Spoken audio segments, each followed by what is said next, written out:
ভক্তি ভরে তন্ত্রের ঘরে সকল বন্ধুকে অসংখ্য ধন্যবাদ। আশা করি আপনারা সকলে ভালো আছেন এবং সুস্থ আছেন। তো আজকে যে টপিকটা নিয়ে এসেছি, টপিকটা হলো মিলনে, স্বামী স্ত্রীর যে মিলন হয় সেই মিলনে, সেই সহবাসে স্ত্রীকে সুখ দেওয়ার এক মহা শক্তিশালী এক তদ্বির। তো এইসব তদ্বিরগুলো খুবই ভালো ফলদায়ক। যে আপনারা যেই দাদা ভাইয়েরা আছেন, যে বিয়ে শাদী করেছেন কিন্তু স্ত্রীকে পরিমাণ মতো তৃপ্তি দিতে পারেন না, সুখ দিতে পারেন না, তাদের জন্য আজকে এই তদবিরটা। চিন্তা করে কোনো লাভ নেই, কর্ম করুন, যে কাজটা করতে বলছে এই তদবির করুন, অবশ্যই আপনারা উপকার পাবেন এবং ফল পাবেন এই তদবির দ্বারা। দীর্ঘ সময় ধরে স্ত্রীকে সুখ দিতে পারবেন, মিলন করতে পারবেন এই শক্তিশালী তদবির দ্বারা। তো আপনারা কি করবেন, ভক্তি ভারে শুদ্ধ বস্ত্র ধারণ করে আসন করে বসলেন, ঠিক আছে, পূর্ব দিকে মুখ করে বসলেন। বসার পরে কি করবেন, একটা এটা আপনাকে আসন করে বসলে হবে না, এটা আপনাদেরকে করতে হবে যে কোনো সূর্যগ্রহণে অথবা চন্দ্রগ্রহণের সময়।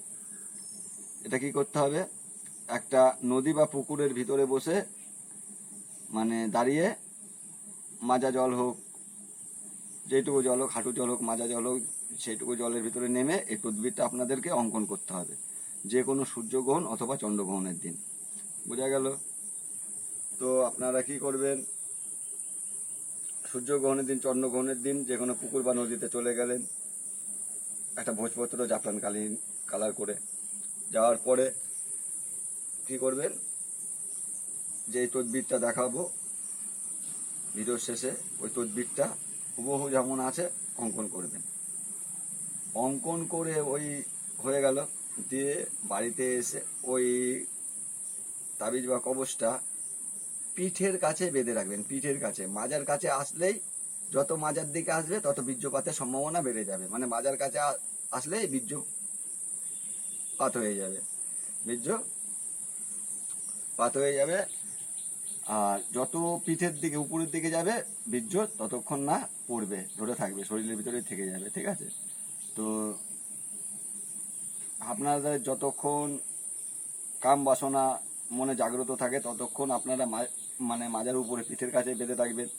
যখন দেখবেন না সব ঠিক আছে, সব কিছু ঠিক আছে, হয়ে গেছে, তখন গিয়ে আপনারা ওইটা মাজার কাছে নামিয়ে দেবেন। দেখবেন আপনাদের মনোবাসনা সমস্ত কিছু ঠিকঠাকভাবে পূর্ণ হবে। তো আগে পরে দুরূদ ইব্রাহিম পাঠ করবেন। হ্যাঁ, আর যে কোনো ক্রিয়া, যে কোনো তদবির করার আগে সৃষ্টিকর্তার কাছে প্রার্থনা করবেন যেন সৃষ্টিকর্তা আপনাদের সকল মনোবাসনা পূর্ণ করে। আপনারা ভালো থাকবেন। আর এই যে 2 নম্বর যে তাবিজটি আছে, দেখে নিন। এই 2 নম্বর